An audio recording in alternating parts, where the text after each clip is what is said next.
ஏம்மா ஏற்கனவே நிறைய வச்சிருக்கிற மீன் குழம்பு மீன் வச்சிருக்க, வறுத்த மீன் வச்சிருக்க, பத்தாவதுக்கு ஆம்லேட் வச்சிருக்க, அப்புறம் வந்து பொரியல் வேற வச்சிருக்க. இதே எப்படி சாப்பிட்றதுன்னு தெரியல. ஏற்கனவே நான் வீட்டில் வேற சாப்பிட்டுட்டு வந்தேன்னு சொன்னேன். எதுக்கோ இவ்வளோ செஞ்சு வச்சிருக்க? ஐயோ அதெல்லாம் சாப்பிட முடியும், சாப்பிடு. அருணே உங்களுக்கு என்னப்பா வேணாம்? அத்தை எனக்கு எதுவுமே வேணாம் அத்தை, போதும் இதுவே. சரி எதுவுமே மிச்சம் வைக்காம சாப்பிடணும். சரிங்க அத்தை, நீங்கள் சாப்பிட்டீங்களா? சாப்பிடணும்ப்பா, உங்களுக்கு சாப்பாடு போட்டு தான் சாப்பிடணும். ஏன் தேவையான சாப்பிடாம இருக்கீங்க? உங்கள் மாமா வருவார்ப்பா, மாமாவுக்கு சாப்பாடு போட்டு அவர் கூட உட்காந்து சாப்பிடுவேன் நான். அதுக்கு தான் மாமா ஒரு வர பார்த்துன்னு இருக்கேன். ஆமாம், இன்னும் வரலையே சாப்பிட்றதுக்கு. ஃபோன் பண்ணுங்க, நான் வேணா போய் கூட்டின்னு வரட்டுமா? அவர் வர நேரம் தான், நீங்கள் சாப்பிடுப்பா, சாப்பிட்டு போய் இருக்கு அதுக்குள்ளே வந்துடுவார். ஏம்மா மாப்பிள்ளை இவ்வளோ நேரம் ஏமா சாப்பிடாம இருக்காரு? காலையில் சீக்கிரமாக சாப்பாடு செஞ்சு கொடுத்தா மாட்டியா? இல்லைண்ணே, அவர் தரமா இப்போல்லாம் வந்து மதியத்தில் கடை முடிகிறாரு. வீட்டில் வந்து சாப்பிட்டு கொஞ்ச நேரம் ரெஸ்ட் எடுத்துட்டு 3 மணிக்கு தான் போய் கடையை திறக்கிறாரு. அதனால தான் சரி நான் பொறுமையாக சமைக்கிறேன். இல்லைன்னு வச்சுக்கேன் காலையிலே செஞ்சு கொடுத்துருவேன், எடுத்துன்னு போயிடுவாரு. மதியத்தில் கொஞ்ச நேரம் கடையை மூடிடுறாரா? ஆமாண்ணே, மதியத்தில் வெயிலில் யாருமே வரமாட்டாங்கல்ல. சரி கொஞ்ச நேரம் கடையை மூடிட்டு வீட்டில் கொஞ்சம் ரெஸ்ட் எடுத்துட்டு போனால் சொல்லிட்டு வந்துடுறாரு. மீன் குழம்பு சூப்பராக இருக்குமா. அம்மா கைப்பக்கம் அப்படியே இருக்கும் உனக்கு. அப்படியே அம்மா செய்கிற மாதிரியே இருக்கா? அம்மா கூட மீன் குழம்பு இப்படி தான் புளிப்பாக வைப்பாங்க, நல்லா புளி ஊற்றி. சாப்பிட்றேன் கொஞ்சம் குழம்பு ஊற்றிட்டுமா? மையமா போதுமா, நிறைய குழம்பு ஊற்றி வச்சிருக்க, நீ சாப்பிட்டு ஊற்றிக்கிறமா? சரிண்ணே சரி, ரசம் கூட வச்சு வச்சிருக்கேண்ணே, ரசம் கூட ஊற்றிக்குங்க. சரிம்மா, நீயும் சாப்பிடலாம், மாப்பிள்ளை இன்னும் வரல. நீங்கள் சாப்பிடுங்க, முதல்ல வீட்டுக்கு வந்தவங்க முதல்ல கவனிக்கணும்ல. அத்தா மகா வாணிலாம் எங்கே? இப்போ உங்களுக்கு தெரியாதா? மகா வேலைக்கு போகிறா. வாணிதா இங்கே தான் இருந்தா, என்ன பண்ணுறா தெரியல, உள்ளதாக இருக்கா. ஓ, ஒர்க் ஃப்ரம் ஹோம் இல்லையா? அவ்வளோ சொல்லியிருந்தா இருக்கா, வீட்டில் வேலை செய்கிற மாதிரி சொல்லிடுவாங்கம்மா இன்னும் 2 நாள் அப்படின்னு சொல்லிட்டு சொல்லின்னு இருக்கா. அப்புறமா வீட்டில் தான் வேலை செய்வா. சரி வீட்லயே வேலை செஞ்சா உனக்கு கொஞ்சம் ஈஸியாக இருக்கும்லம்மா? என்ன சொல்கிற, கூட மேடம் வந்து எனக்கு வேலை செய்வாங்கன்னு சொல்கிறியா? அதெல்லாம் செய்ய முடியாது. வீட்டில் வேலை செய்யணும்னா அந்த கம்ப்யூட்டர்லேயே உட்காந்து வேலை செய்ய வேண்டியதான். நம்ம தான் சாப்பாடுலேருந்து தண்ணியிலேருந்து எல்லாத்தையும் எடுத்துன்னு கொடுக்கணும் போல இருக்குது. அப்படியா? சரி, அப்போ ஆஃபீஸ்லேயே வேலை செய்ய சொல்லாமல் எதுக்கு வீட்டில் வேலை செய்ய சொல்கிறாங்க? ஆஃபீஸில் வந்து வேலை செய்ய சொல்லலை. ஆஃபீஸில் வேலை செஞ்சோம் 8 மணி நேரம் வேலை செஞ்சோம், அதுக்கப்புறம் வேலை முடிஞ்சுதா வீட்டுக்கு வந்துடலாம். ஒர்க் ஃப்ரம் ஹோம் சொல்லிட்டு வீட்டிலே வச்சு நிறைய நேரம் வேலை செய்ய சொல்லுவாங்களோ? அப்பா அப்படிலாம் இல்லைப்பா. இப்போ வந்து கொஞ்சம் தட்டுப்பாடாக இருக்குல்ல, எல்லாமே பெட்ரோல் டீசலு கேஸ்லாம். அதனால வந்து ஒர்க் ஃப்ரம் ஹோம் கொடுக்குறாங்க, வீட்டில் உட்காந்து செய்யுங்க அப்படி சொல்லிட்டு. ஓஹோ, அதனாலயா? நான் கூட வீட்டில் உட்காந்து நிறைய வேலை செய்யட்டும் அப்படின்னு சொல்லிட்டு வீட்லேயே செய்ய சொல்கிறாங்கன்னு நினச்சேன். ஆஃபீஸில் போய் வேலை செஞ்சால் கூட நம்ம பாட்டு நம்ம வேலை செஞ்சுன்னு இருக்கானே.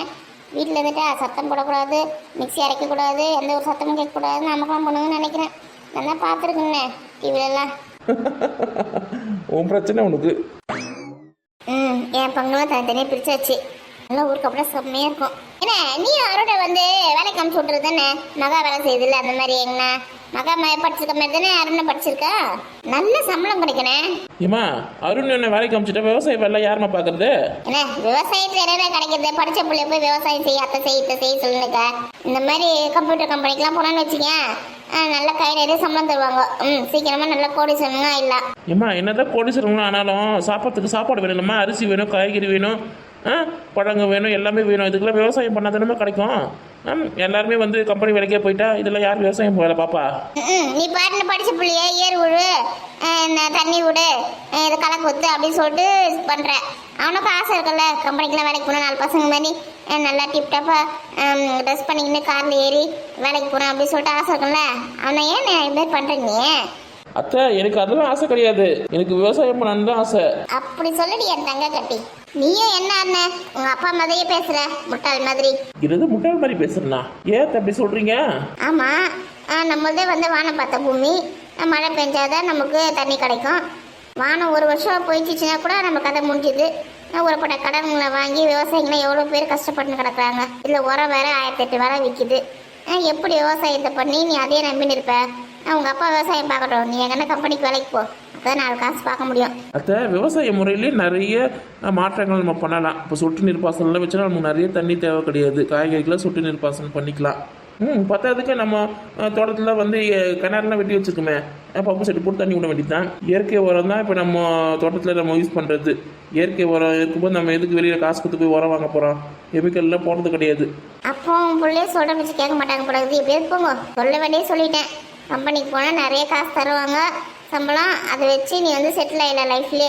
விவசாயம் பண்ணியிருந்தோம் வச்சுக்கேன், காலத்துக்கும் நீ கடங்காரனாக தான் இருக்கணும். உங்கள் அப்பா எதுக்கு உன்னை கஷ்டப்பட்டு காலேஜில் படிக்க வச்சாரு? அம்மா படிப்புன்றது நம்மளோட அறிவுக்காக தான், புரியுதா? உலகத்தில் என்னென்ன நடக்குது, ஏன் நடக்குது எல்லாத்தையும் நம்ம தெரிஞ்சுக்கிறதுக்கு, டெக்னாலஜி பற்றி தெரிஞ்சுக்கிறதுக்கு, அதை வச்சு நம்ம விவசாயத்தில் ஏதாவது நம்ம பண்ண முடியுமா மாற்றம், அதெல்லாம் தெரிஞ்சுக்கிறதுக்காக தான் படிக்க வச்சுது, புரியுதா? படிச்சுட்டு வேற ஒருத்தவங்க கிட்ட போய் கை கட்டி நின்று வேலை செய்யறதுக்காக படிக்கல. நம்மளுக்கு கடவுள் புண்ணியத்தில் அப்பா வந்து நல்ல நேரில் நிறைய விட்டுட்டு போயிருக்காரு. அந்த விவசாய வேலைலாம் பார்க்கணும்ல, அதுக்காக தான் படிக்க வச்சிருக்கேன். படிக்க வச்சது வேலைக்கு அனுப்புறது கிடையாது. இப்போ உன் பிள்ளை வந்து எங்கேயோ ஒரு ஆஃபீஸில் வேலை செய்கிறான், ஏதோ ஒரு கம்பெனியில் வேலை செய்கிறான் நல்ல இடத்துல அப்படின்னு உனக்கு பெருமை தானே? ஏம்மா என் பிள்ளை விவசாயம் இருக்கிறது தான் எனக்கு பெருமை. இந்த லாக்டவுன்லேயே எடுத்துக்கோ, எவ்வளோ பேர் கம்பெனிலாம் வந்து வேலையிலேருந்து அமுச்சு விட்டுட்டாங்க. நிறைய பேர் லட்சக்கணக்கில் சம்பளம் வாங்கினவங்களாம் வந்து என்ன பண்ணாங்க, விவசாயம் பண்ணாங்க. இயற்கை விவசாயம் பண்ணுறோம், அப்புறம் வந்து மாடு வளர்க்குறோம், அப்படி இப்படின்னு வந்து இதில் வந்து செய்ய ஆரம்பிச்சிட்டாங்க. இதில் லட்சக்கணக்காக அவங்களுக்கு லாபம் கிடைக்குது. திரும்பவும் அவங்க வந்து கம்பெனி வேலைக்கெல்லாம் போவே இல்லை, தெரியுமா? இதுதான் நமக்கு நிரந்தரமான வேலை. மற்றவங்க கிட்ட கை கட்டி வேலை செய்து தான் ஒரு நல்ல வேலை அவனுக்கு. அதில் தான் பெருமை, அதில் தான் கௌரவமா. அவள் அப்படி தானே என்ன லூஸ் மாதிரி பேசினிருப்பா. காசு கொடுத்தா எல்லா பொருளும் கிடைக்க போகுது. அரிசிலேருந்து பருப்புலேருந்து காய்கறிலேருந்து எல்லாமே கிடைக்க போகுது. இப்போ நீங்கள் விவசாயம் பண்ணி தான் அதை சாப்பிட போகிறாங்களா? அத்தா அந்த மாதிரி ஒருத்தர் நினச்சிட்டா அதுக்கப்புறம் நமக்கு காய்கறியும் கிடைக்காது, அரிசியும் கிடைக்காது, எதுவுமே கிடைக்காது. அதுக்கப்புறம் வேறு நாட்டில் தான் நம்ம நிறைய காசு கொடுத்து வாங்க வேண்டியதாக இருக்கும். ஆமாம், நம்ம ஊர் வந்து பொண்ணு விளையிற பூமி, புரியுதா? ஒரு சின்ன விதை தவறி விழுந்தால் கூட அது தானாக வளர்ந்துடும். அந்த மாதிரி பொண்ணு விளையிற பூமியை வச்சுக்கின்னு அதை மலடாக்கிக்கின்னு கம்பெனிக்கு போய் வேலைக்கு போய்க்கின்னு இருந்தால் என்ன அர்த்தம்? விவசாயம் பார்க்குறது நம்மளுக்கு கௌரவமே. இப்போ ஜப்பானில் எடுத்துக்கோங்க. ஜப்பானில் வந்து ஒரு வாட்டி குண்டு போட்டாங்க சொல்லிட்டு அந்த மண்ணே வந்து ஒரு தரமற்றதாகி போச்சு, செடியெலாம் வளராமல் அந்த மாதிரி ஆகிப்போச்சு. அப்போ கூட அவங்களாம் என்ன பண்ணுறாங்கன்னா கப்பலில் வந்து மண் கொட்டி அதில் விவசாயம் பண்ணி அவங்களுக்கு தேவையான காய்கறிகள் என்னென்ன தேவையோ அதில் விளை வச்சுக்கிறாங்க. நம்ம வெளிநாட்டில் வாங்கணும்னா நிறைய காசு ஆகும் சொல்லிட்டு அவங்களுக்கு தேவையானது அவங்களே ரெடி பண்ணிக்கிறாங்க. நம்ம பூமி வந்து நல்ல தரமான பூமி, எது போடுறோம் நல்லா விளையிற பூமி. இதை விட்டுட்டு நம்ம வந்து வேறு வேலைக்கு போனால் நல்லதா? நம்ம இதுங்களுக்குலாம் பேசி புரிய வைக்க முடியாது, என்னென்னமோ சொல்லுதுங்க நம்மளுக்கு. காசு கொடுத்தா எல்லாமே கிடச்சிரும் தான், தரமான பொருள் கிடைக்குமா? ஒரு 10 மூட்டை நெல் அறக்கிறதுக்கு எத்தனை மாதம் கஷ்டப்பட வேண்டியதாக இருக்குது. அது வந்து ஏறு உழுது விதைச்சி அப்புறம் நாற்று நட்டு அப்புறம் அது வளர்ந்து அறுவடை பண்ணி அதில் அடித்து நெல்லாக்கி அதை வேக வச்சு மிஷின் எடுத்துமே அரிசி ஆக்கி எடுத்துன்னு வரதுக்கு எவ்வளோ நாள் ஆகுது? அதுவே ஒரு 1000-2000 கொடுத்தா ஒரு மூட்டை அரிசி வாங்கி வந்துனே இருக்கலாம்ல. அதுக்கு தான் சொல்கிறேன் கம்பெனிக்கு வேலைக்கு போக சொல்லி. ஆனால் இதே மாதிரி எல்லாருமே வேலைக்கு போயிட்டா சாப்பாடுக்கு பிச்சை தான் எடுக்கணும். ஆமாம், இப்போ விவசாயம் செய்கிறவங்கலாம் அவங்கவுங்க வீட்டிலேருந்து வர நெல்லை வச்சா அரிசி ஆக்கி அதை சாப்பிட்றாங்க. எல்லாமே ரேஷன் தானே வாங்கி சாப்பிட்றாங்க. விவசாயிங்களாம் பணக்காரவா இருக்கிறாங்க, எல்லாம் கடங்காரங்களாக தான் இருக்காங்க. அதுல ஒழுங்காக நான் சொல்கிற பற்றி கேளு, புரியுதா? மகா கிட்ட சொன்னதுனா மகா நல்ல வேலையை உனக்கு வாங்கி வைப்பா. அது மாதிரி அவ்வளோ மாதிரி எங்கன்னா நல்ல வேலைக்கு போயிட்டு லட்சக்கணக்கில் சம்பாதிக்கலாம் மாதம். எனக்கே நிறைய ஆஃபர் வந்தது. நான் தான் போகல, எனக்கு விவசாயம் தான் பிடிச்சிருக்கு. யார் என்ன சொன்னாலும் நான் இதுலேருந்து மாற மாட்டேன். அப்போ நாட்டமே கிறுக்கனா இருக்காமா இவனும், உழைக்க தெரியாதவனும் இருக்கான். இவனை நம்பி வர எங்கள் அக்கா வர பொண்ணு கொடுக்க போகுது. அவனையும் எட்டுன்னு போயிட்டு மாட்டு சாணி வாரி போட சொல்லுவாங்க பொழுது. இவங்க தெரியாதனமா கல்யாணத்துக்கு ஒத்துக்கணுமோ? பேசாம மக வேற மாப்பிள்ளை கல்யாணம் பண்ணி கொடுத்துருக்கலாம், அவசரப்பட்டுட்டோம். இருண்ணே அவளை ஒரு 4 கேள்வி நல்லா நான் கேட்குறேன். ஏண்டியா இவ்வளோ பேசுறிய, கையில் என்ன வச்சிருக்க? பார்த்தா உனக்கு தெரியலையா? மாங்காய் வச்சிருக்கிறேன், அண்ணன் எடுத்துன்னு வந்ததுல மாம்பழம் மாங்காய் தேங்காய் புளி எல்லாமே அதில் தனித்தனியாக பங்கு பிடிச்சிட்டேன். இது என் பங்கு, இதில் வந்து எடுத்துன்னு போகிறேன். சரி, இப்போ நம்ம தோட்டத்தில் காய்க்குதுன்றதுனால நம்மளுக்கு அண்ணன் வந்து ஃப்ரீயாக எடுத்துன்னு வந்து கொடுக்குது. இப்போ அண்ணன் நீ சொல்கிற மாதிரி அண்ணன் வந்து கம்பெனிக்கு வேலைக்கு போயிடுறான். அண்ணன் விவசாயம் பண்ணல, அந்த நேரத்தில் வந்து விற்று காசாக்கி பேங்க்கில் போட்டு வச்சுக்கிதுன்னு வச்சுக்கேன். இந்த மாதிரி மாங்காய்லாம் உங்களுக்கு யார் தருவா? இந்த ஒரு கூட மாங்காய் யார் தருவான்னு கேட்குறியா? ஆமாம், வருஷத்துக்கு தேவையான அரிசிலாம் அண்ணன் நமக்கு தருது. நீ காசு கொடுத்து கடையில் வாங்குற சாப்பிட்றதுக்கு அரிசியை? கடையில் வாங்கினா நல்லா இருக்க மாட்டேது, எல்லாம் மருந்து போட்ட மாதிரி இருக்குது. நம்ம அண்ணன் தான் வந்து இயற்கை விவசாயம் பண்ணுறது, அரிசி நல்லா சூப்பராக இருக்குது. அதனால அண்ணன் தர அரிசி தான் நான் சாப்பாடு அடிக்கிறேன். அண்ணன் இயற்கை விவசாயம் செய்து நம்மளுக்கு வந்து சாப்பாடு கஷ்டம் இல்லாமல் இருக்குது. அதே மாதிரி தாண்டி அதை எடுத்துங்க விற்குது, அண்ணனுங்க கொஞ்சம் காசு கிடைக்குது. சாப்பிட்றவங்க நல்ல சாப்பாடு சாப்பிட்றாங்க, நல்ல காய்கறிகளும் சாப்பிட்றாங்க. அண்ணன் வந்து இயற்கை விவசாயம் தானே பண்ணுது. அதை விட்டுட்டு அண்ணனை போயிட்டு கம்பெனி வேலைக்கு போக சொல்கிறேன். ஏக்கா நான் என்ன சொல்கிறேன்னா, விவசாயம் பண்ண நான் தப்பு கிடையாது, அதையே நம்பி இருக்கக்கூடாதுல்ல. இப்போ கம்பெனி வேலைக்கு போனால் லட்சக்கணக்கில் சம்பளம் தருவாங்க. அவன் படிச்சிருக்கிறான், அவன் வேலைக்கு போட்டான். அண்ணன் வந்து விவசாயம் பார்க்கட்டும், அண்ணனுக்கு வயசாகிற வரைக்கும் விவசாயம் பார்க்கட்டும். அதுக்கப்புறமா வந்து அண்ணனுக்கு வயசானதுக்கப்புறமா அருண் வேணா விவசாயம் வேலை பார்க்கல, அது வரைக்கும் கம்பெனி வேலைக்கு போகல. இப்போ மகா வேலைக்கு போதில்ல, அந்த மாதிரி கம்பெனியில் அவ்வளோ அருண் சேர்த்து விட்டலாம்ல. ஓஹோ, விவசாயம் செய்கிறதுனா உனக்கு அவ்வளோ ஈஸியாக போச்சு. அதில் இருக்க நுணுக்கெல்லாம் எப்படி கற்றுக்கிறது, இயற்கை விவசாயம் பண்ணுறதை பற்றி தெளிவாக எப்படி கூட இருந்தால் தானே தெரிஞ்சுப்பா. இவ்வளோ நாள் அவன் வந்து காலேஜுக்கு போயிருந்தான், ஸ்கூலுக்கு போயிருந்தான், அவனுக்கு கொஞ்சம் தான் தெரியும். விவசாயம் பண்ணுறதை பற்றி அண்ணன் ஃபுல்லாக சொல்லி தரணும்னா அண்ணன் கூட அவன் இருந்தால் தானே ஆகும். அவன் கம்பெனிக்கு வேலைக்கு போயிட்டா விவசாயத்தை பற்றி எப்படி கற்றுப்பான்? எதனா ஒன்று சொல்லி ஏமாத்துங்க. எனக்குன்னா வந்தது, நானா பொண்ணு கொடுக்க போகிறேன், நீ தான் பொண்ணு கொடுக்க போகிற, ஜாக்கிரதையா இரு. உன் பொண்ணு கண்ணு கலங்காமல் இருக்கணும்னா நான் சொன்ன மாதிரி எங்கன்னா கம்பெனி வேலைக்கு அனுப்பிச்சி விட சொல்லாருண்ணே. ஒவ்வொருத்தி கூறு கட்டவை. ஏம்மா கம்பெனிலாம் என்னைக்கு ஒன்றா இழுத்து மூடிடுவாங்க. விவசாயம் வந்து என்றைக்குமே இழுத்து மூடாத கம்பெனி. நம்ம சொந்த காலில் நம்ம நிற்கலாம். இந்த பூமாதேவி என்றைக்குமே நம்மளை ஏமாற்ற மாட்டா.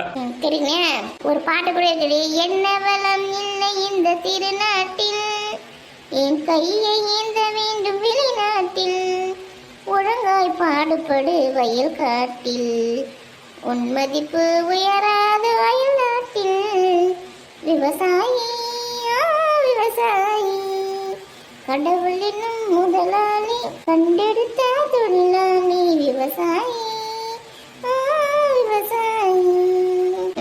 பாட்டுலாம் நல்லா தான் இருக்குது. வெளிநாட்டுலலாம் 2 கருவேப்பிலை கொத்து 100 ரூபாய் வண்டியே அந்த மாதிரி காசு கொடுத்து வாங்கினா நீ தான் அடங்குவேன்.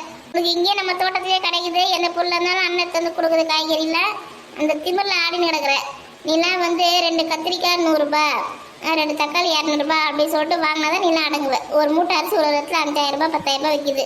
முன்னெல்லாம் அந்த நாட்டுக்கு ஒரு மாதத்துக்கு டூர் காமிச்சேன்னு வச்சுக்கேன், இன்னும் திரும்பிடுவேன். விவசாயம் ஏன் பண்ணுறேன்னு சொல்லிட்டு கேட்க மாட்டேன். எந்த ஊரில் டியம்மா 2 கருவேப்பிலை கொத்து 100 ரூபான்னு விற்கிறாங்க? போய் பாரு தெரியும் எந்த ஊரில் விற்கிறாங்கன்னு. ஏம்மா 2 கருவேப்பிலை கொத்து 100 ரூபாவா? எங்கம்மா? பசங்க ஃபோனில் காமிச்சாங்கண்ணே, விற்கிறாங்க வெளியூர்லலாம் வெளிநாட்டிலலாம். 4 கீரை இருக்குது. அந்த கீரை போயிட்டு 200 ரூபாவா. அரைக்கீரை சிறுகீரை அதெல்லாம் வந்து நம்ம நாட்டில் இருந்து தானே அங்கே போகுது, ஏற்றுமதி பண்ணி தானே அங்கே விற்கிறாங்க. அதனால ரேட் அதிகமாக இருக்குது. நம்ம தோட்டத்திலேயே சாதாரணமாக விளையிறது நம்மளுக்கு வந்து பறித்து சாப்பிட்றது கஷ்டமாக இருக்குது. எம்மாடி அப்போ வெளிநாட்டில் வேலை செய்கிறவங்கலாம் சாப்பாடுக்கு நிறைய செலவாகும் பொழுதுமா? காய்கறி அரிசி பருப்பு வாங்கி சமைச்சு சாப்பிட்ணுன்னா சம்பாதிக்க காசு மொத்தம் செலவாயிடும் பொழுதா? ஆமாண்ணே, வெளிநாட்டில் வேலை செஞ்சு வச்சுக்க சம்பாதிக்கிற காசு மொத்தத்தையும் இந்த மாதிரி மளிகை சாமான் காலி ஆகிடும். ஒன்று அவ்வளோ விலை விற்கிது. நம்ம தான் கொடுத்து வச்சவங்க. இந்த நாட்டில் பிறந்ததுக்கு நம்ம எந்த ஜென்மத்தில் என்ன தவம் செஞ்சோன்னு தெரியல. இந்த நாட்டில் வந்து நம்ம பிறந்து நம்ம வாழறதுக்கு இது சும்மாவே மினுக்கும். இது ஒன்றுனா 9 இன்னும் ஒரு நாட்டில் மழை தண்ணி கூட இல்லைன்னா அந்த நாடே காய்ச்சி போயிருக்குது. சாப்பிட்றது கூட சாப்பாடு கூட இல்லாமல், அரிசி கூட இல்லாமல், காய்கறி இல்லாமல் எவ்வளோ கஷ்டப்படுறாங்க தெரியுமா? அதெல்லாம் பார்க்கும்போது என் கண்ணில் இருந்து அப்படியே ரத்தமே வந்துச்சு தெரியுமா? அப்போ தான் தெரிஞ்சிச்சு நம்ம நாடு வந்து எப்படியாப்பட்ட ஒரு சொர்க்கம். நம்ம நாட்டில் என்ன வளம் இல்லை, தண்ணி இல்லையா, இல்லை மண் வந்து சரியில்லையா, இல்லை விவசாயம் பண்ண முடியலையா அப்படின்னு அப்போ தான் தெரிஞ்சு திரும்ப இருக்கு. நம்ம ஊரே செழிப்பாக இருக்குது, பச்சை பசேல்னு. அந்த ஊரில் பார்த்தோன்னு வச்சுக்க ரொம்ப கஷ்டமாக இருக்குங்க. அப்படியே காஞ்சி போயிருக்குது தெரியுமா? அந்த ஊர்லலாம் எப்படி தான் மக்கள் வாழறாங்கன்னு தெரியல. சாப்பாடுக்குள்ளே இல்லாமல் ரொம்ப கஷ்டப்படுறாங்க நிறைய நாட்டில். அந்த ஊரில் மழை சரியாக பெய்யல பொழுது, வறட்சியாக இருக்குது. எந்த ஊர்லையது? இரு வாங்கிக்கிட்ட ஃபோன் வாங்கி காட்டுறேன். இந்த நாட்டெலாம் பார்த்தோன்னு வச்சுக்கேன், அப்போ தான் உனக்கு நம்ம நாட்டோட அருமை தெரியும். நம்ம வந்து எவ்வளோ செழிப்பாக வாழ்றது உனக்கு அப்போ தான் புரியும். ஃபோனில் வந்து சீரியல் பார்த்தோமா, ஆடுறத பார்த்தோமா, இல்லாமல் உன்னை யாரை தேவையில்லாத பார்க்க சொல்கிறத. இது உலகம் எப்படி இருக்குது ஏது இருக்குன்னு பார்த்தேன்டியே, பார்த்து பயந்தே போயிட்டேன்னு தெரியுமா? அம்மா நம்மளாம் அந்த ஊர் நாட்டில் பிறக்காம போயிட்டோமா அந்த ஊரில் அப்படி சொல்லிட்டு அப்போதான் தெரிஞ்சுது எந்த ஜென்மத்தை செஞ்ச புண்ணியமும் நம்ம இந்த நாட்டில் வந்து பிறந்திருக்கணும். இப்போ புரியுதா விவசாயத்தோட அருமை? ஆமாண்ணே, யார் என்ன சொன்னாலும் நீங்கள் விவசாயத்தை விடக்கூடாதுண்ணே. நம்மளுக்கு தண்ணி இருக்கு, நம்ம நல்ல மண் இருக்கு, நல்ல விவசாயம் பண்ணி நல்ல செழிப்பாக சாப்பிடணுண்ணே. மச்சா எப்போ வந்தாரு? வாங்க மாப்பிள்ள, வாங்க கை கழுவுங்க சாப்பிடலாம். எங்க எவ்வளோ லேட்டாக வரீங்க? சீக்கிரமா வர மாட்டீங்களா? உங்களுக்காக எவ்வளோ நேரம் காத்துன்னு இருக்கிறது? ஏன் இன்னும் சாப்பிடலையா? நீ சாப்பிட வேண்டியது தானே, எனக்காகலாம் உன்னை வெயிட் பண்ணக்கூடாது சொல்லியிருக்கல. பசிச்சு தான் சாப்பிட வேண்டியது தானே, 1 மணிக்கு தான் சாப்பிட வேண்டியது தானே. நீங்கள் வந்தீங்கன்னா உங்களுக்கு சாப்பாடு போட்டு உங்கள் கூட உட்காந்து சாப்பிட்டு சொல்லிட்டு நான் வெயிட் பண்ணிருக்கேன். சரி மாப்பிள்ளையும் மச்சானு நல்லா கவனி. கை கால் மூஞ்சில கவின்னு வந்துடுறேன். அதுக்கு என்ன இது மாங்காவா? ஆமாம் மாமா, அண்ணன் எடுத்துன்னு வந்தது ஊருக்கா போகிறதுக்கு எடுத்துன்னு போயின்னுக்க. உங்களுக்கு பங்கு வச்சிருக்கிறேன், அக்கா ஊருக்கா போட்டு தரோம். மாங்காய் ஊருக்காவா? மாங்காய் ஊருக்கு ரொம்ப பிடிக்கும். அக்கா மாமாக்கு மாங்காய் ஊருக்கானா ரொம்ப பிடிக்குமா? போட்டு கொடு. போட்டு தரேன். எனக்கு தானே இவ்வளோ அளவு வச்சிருக்கிறேன், மொத்தத்தையும் எடுத்துங்க. வேற எண்ணி எடுத்து போட்டிருக்கேன். இப்படிதான் உனக்கு 100 மாங்காய், எனக்கு 100 மாங்காய். அண்ணன் கரெக்டாக 200 மாங்காய் தான் எடுத்து வந்துருக்குது. அதேமாதிரி மாம்பழம் உனக்கு 50, எனக்கு 50. அதுக்கப்புறம் புளி வந்து உனக்கு ஒரு பக்கெட் ஃபுல்லாக, எனக்கு ஒரு பக்கெட் ஃபுல்லாக. தேங்காய் வந்து 30 தேங்காய் உனக்கு, எனக்கு 30 தேங்காய் வச்சுருக்கேன். அப்படியே கரெக்டாக கணக்கு போட்டு எடுத்து வச்சுருக்கேன். ஒன்று கூட குறைய இருக்காது, புரியுதா? இல்லையே மாம்பழம் வேணா எடுத்துக்கூடி, பசங்களுக்கு திண்டு கூட. வேணாம் ரொம்ப மாம்பழம்லாம் கொடுக்கக்கூடாது. உனக்கு பாதி எனக்கு பாதி வச்சிருக்கேன், போதும். நீயும் பசங்களுக்கு கொடுப்பனவா? அப்பாங்க அது எவ்வளோ பெரிய மனசு. நீங்கள் என்னங்க வெளியே பார்த்து நின்றுக்கீங்க? அப்போ உங்கள் கை கால் கழுவிட்டு வாங்க, உட்காந்து சாப்பிடலாம். இந்த வந்துட்டேம்மா. அத்தைக்கு சாப்பாடு போட்டியா? அவங்க சாப்பிட்டாங்க. மாப்பிள்ள சீக்கிரம் வாங்க, வெயிட் பண்ணிட்டு இருக்கோம். எவ்வளோ நேரமா? மச்சான் நீங்க சாப்பிடுங்க, நான் வரேன். வாங்க வாங்க எல்லாரும் ஒன்றா உட்காந்து சாப்பிடலாம். சரி இந்த வந்துட்டேன். எல்லாரையும் கேட்டாரே மாமா, என்ன கேட்டாரா சாப்பிட்டு ஏறாதீங்க அப்படின்னு சொல்லிட்டு. நீ தான் ஃபர்ஸ்ட் ஆளா சாப்பிட்டு இருப்பேன்னு அவருக்கு தெரியாதா? நான் நீ செஞ்ச மீன் குழம்பு மீன் வறுவலை சாப்பிட்டேன். நான் வந்து 100 கொடுத்தேன், பிரியாணி தான் சாப்பிட்டேன். எனக்கு பசிக்குது, மீன் குழம்பு எடுத்துருவா. மீன் குழம்பு கையில தான் இருக்குது, வாய் தர ஊத்துறேன். மீன் குழம்பு மட்டும் குடிக்க சொல்றியா? சாப்பாடு போட்டு எடுத்துன்னு வா. மீன் நல்ல வறுத்த மீன் 4 மீன் கொடு. மீன் க்ளீன் பண்ணி கூடி. நான் வந்து மீன் குழம்பு வைக்கிறேன், மீன் வறுக்கிறேன் அப்படி சொன்னதுக்கு என்ன சொன்னேன்? எனக்கு கை வலிக்குது, கால் வலிக்குது, முதுகு வலிக்குது, என்னால் வேலை செய்ய முடியாது, நீயே செஞ்சுக்கோ சொல்லிட்டு ஓடி போன ஆள் தானே. இப்போ வந்து மீன் குழம்பு கூட மீன் வறுவல் கொடுன்னு கேட்டு நிற்க, எதுவுமே கிடையாது. போயிடு மரியாதையா போ. நீ தரலனா போ. எங்கள் மாமியார் எனக்கு செஞ்சு வச்சுக்குது. என் மாமியார் எனக்காக பாசமாக மீன் குழம்பு மீன் வறுவல்லாம் செஞ்சு வச்சுக்குது. நீ தரலன்னா என்ன? அந்த மீன் நான் கொடுத்த மீன் தான். நல்ல கதையாக இருக்குது. இந்த மாதிரி மீன் கொடுத்தா நீ என்ன மீன் க்ளீன் பண்ணி வெட்டி கொடுத்தியா? எங்கள் மாமியார் க்ளீன் பண்ணி வெட்டி குழம்பு வச்சிருக்குது, புரியுதா? நீ கொடுத்த மீன் வந்து க்ளீன் பண்ணாத மீன், முழு மீன் கொடுத்துட்டு வித்த காமிக்குது. ஏன்னா எப்படி பேசுற பண்ண சரியான சோம்பேறியா இருக்கானே இவ. விடுமா விடுமா. ஒரு வேலை வச்சு செய்ய மாட்டேங்கிறானே, கை வலிக்குது கால் வலிக்குது ஏமாத்துறானே. என்ன நல்லாவ இவளை பார்த்து பார்த்து அந்த வாணி பொண்ணு கெட்டு போறா. இவ்வளவு மாதிரியே பேசுறா. அவ்வளோ ஒரு வேலை வச்சு செய்ய மாட்டேங்குது, எடுத்து பேசுது. ஆமா என்ன பார்த்தா கெட்டு போகுது அது. ஆமா நீ உன்னை பார்த்து பார்த்தா நீ கெட்டு போகுது. ஒரு வேலை வச்சு செய்ய மாட்டேங்குது, மூக்கால அழுவுது. ஏன்னா எப்படி பேசு பண்ண? நம்ம வீட்டுல இருக்கும்போது நான் எப்படி ஓடி ஓடி வேலை செய்வேன். இப்போ 2 குழந்தை போனதுக்கு அப்புறம் உடம்பு கொஞ்சம் போட்டுடுச்சு, அதனால கொஞ்சம் உட்கார முடியல, ஏந்துக்க முடியல, நடக்க முடியல, கொஞ்சம் வேலை செய்யறது கஷ்டமா இருக்குது. முன்னாடியே நம்ம வீட்டில் இருக்கும்போது எப்படி வேலை செய்வேன் நான்? ஓடி ஓடி செய்ய மாட்டேன். ஆமாம்மா ஓடி ஓடி செய்வ. காலை 4 மணிக்கெல்லாம் எழுந்து என் கூட தோட்டத்துக்குலாம் வருவியம்மா. அப்போ வந்தானே அப்போ வேலை செஞ்சா. இப்போ வந்து ஒரு வேலை கூட செய்ய மாட்டேங்கிறா. அதில் எழுந்தது 7 ஆகுது. ஆமாம்மா ஸ்கூல் இருக்கும்போது நாங்கள் 6 மணிக்கெலாம் எழுந்துப்போம். ஸ்கூல் லீவ் விட்டுருக்கோம், அப்போ தான் 7 மணிக்கு வந்தோம். டெய்லி 7 மணிக்கு எழுந்துக்கிறாங்க. இவளை பார்த்தே பசங்க கெட்டு போகுது. நான் வேலை செய்யல இருந்ததுனால இந்த அம்மா வந்து எனக்கு வேலை செஞ்சு கொடுக்குறாங்களா? ஏன்டி என் வீட்டு வேலையை என்னால் செய்ய முடியல, நான் வேற உங்களுக்கு வேற வேலை வந்து வேலை செஞ்சு கொடுக்கணுமா? உங்களுக்கு தான் மாமியார் இருக்காங்களா உங்க வீட்டில்? மாமியார் வேலை செய்கிறாங்க திமுல நீ சுற்றின்னு இருக்கு. நல்லா சோம்பிக்காத. எங்கள் மாமியார் தானே வேலை செய்கிறாங்க, நீ வேலை செய்கிற. என்னை பற்றி எங்கள் மாமியார் தான் கவலை பண்ணணும், நீ உன்னை கவலைப்படுத்தவில்லை. அதே மாதிரி நல்லா ஏமாத்து. இவகிட்ட கத்தி உன்னை கவனிக்க முட்டேன். அருணே குழம்பு ஊற்றிப்பா. குழம்பு ஊற்றிக்கினேன். குழம்பு மட்டும் ஊற்றிக்க சொல்லு. வத்த மீனை தந்து வைக்கி அண்ணனுக்கும் மாப்பிள்ளைக்கா. ஐயோ வச்சதே சாப்பிட முடியாம இருக்குது. முதல்ல இதை சாப்பிட்டு முடிக்கிறமா? ஆமா இதுவே நிறைய இருக்கு, என்னால எப்படி சாப்பிட முடியும்னு தெரியல. ஒரு வயசு பையன் நல்லா நறுக்குன்னு எடுத்து சாப்பிட தேவையில்லையா? அள்ளி எடுத்து. அருண் எப்பவுமே கொஞ்சமா தான் சாப்பிடுவான், நிறைய சாப்பிடவே மாட்டான். வயசு பசங்க நிறைய சாப்பிடணும்னே, நல்லா சாப்பிடுப்பா. சரிங்க.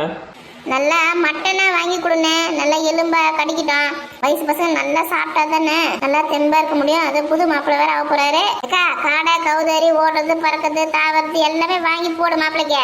இன்னும் கல்யாணமே அவ்வளோதுக்குள்ள மாப்பிள்ளை சொல்லி நிற்பேன் நீ. ரொம்ப ஓவரா முடிக்கிற. கல்யாணம் ஆக போகுது இல்ல, இப்பயே வாங்கி போடு எல்லாத்தையும். சாப்பிட்டோம் நல்லா. போலாம் வாய மூடு. அருணே உனக்கு என்ன வேணுமோ கேட்டு வாங்கி சாப்பிடுப்பா. சரிங்க நீங்க சாப்பிடுங்க. எப்ப அருணுக்காவது என் மேல பாசம் இருக்குதே, அவனாவது நீ சாப்பிடுன்னு கேட்கறான். ஆமா இல்லைன்னா நீ சாப்பிடவே மாட்ட பாரு. என்ன வம்பு போடணும்னா உனக்கு தூக்கம் வராதே. சரிம்மா சண்டை போடாதீங்கம்மா. 2 மாம்பழம் கழுவி எடுத்துனோம், மாம்பழம் அறுத்து வைக்கலாம். நீ போய் அறுத்துன்னு வந்து வை. எனக்கு காலில் வலிக்குதுப்பா. அது என்ன எப்படி பேசுறானே? இந்த மாதிரி தான் ஒரு வேலை வச்சா கை வலிக்குது கால் வலிக்குதுன்னு சொல்லுவா. ஆனா ஊரே சுத்தின்னு வருவா. மாம்பழம் ஒண்ணு வேணாமா, வீட்லயே நிறைய மாம்பழம் சாப்பிட்டு வந்தேன். நம்ம சாப்பிட்டு தானே இருக்கோம். மீன் குழம்புக்கு மாம்பழம் வச்சு சாப்பிட்டா சூப்பரா இருக்கும். இருங்க நான் அறுத்து எடுத்துன்னு வரேன்.